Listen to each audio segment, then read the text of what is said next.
When something fits you, you feel like it's supposed to fit you forever, but you're still growing. And if you're growing, it's going to start to feel uncomfortable.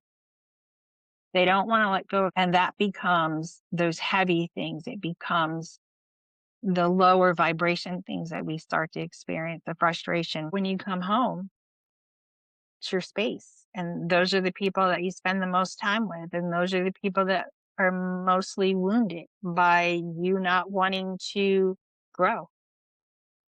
And that's when those cycles come in, those generational cycles, and you're not really living to the best. So finding those, making sure that you're connected with yourself and you're taking steps to obtain the resources and tools and the support that you need to come up with a strategic life plan so that you are no longer passing that torch. And that starts with yourself, right? So that you're no longer, you know, your legacy is not going to be one of suffering, of struggling, of chaos, of poor decision, of, all of those things. Like I said, I could probably line the globe literally with people who they've their lived experience is based on the generations before because of the wounds of the generations before, right? They're like, I didn't want this. I teach people how to put that down. Let's put it down. Let's come up with a new plan. Let's make it better. For you, whether you're married, a partner, your dog, your whatever, let's make it better. Let's do something different. And it's okay to do something different, to have a better lived experience. Isn't that the goal? I don't know one person who has been born into this life to come here and be utterly miserable. That's not the Mm, goal.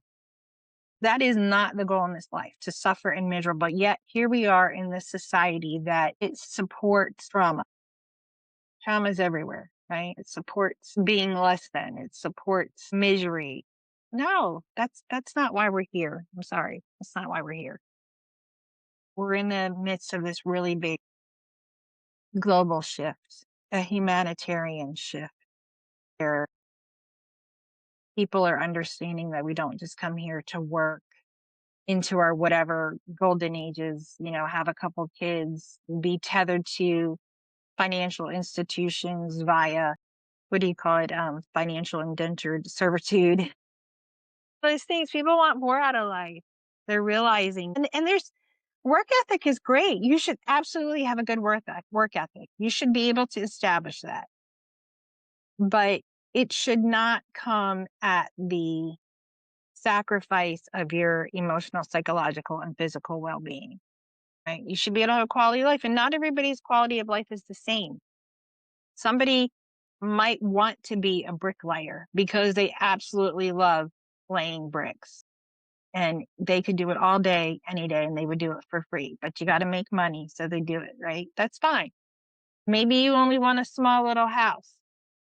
Maybe you want to pay rent the rest of your life. That's fine too, whatever it looks like for you. But then there's other people who, there's so many different levels of what living, and that's, what it kind of all boils down to is having an abundant life, whatever that looks like for you. If you want to have a farm with animals all day that you manage, and that is your abundance, then how do you get there, right?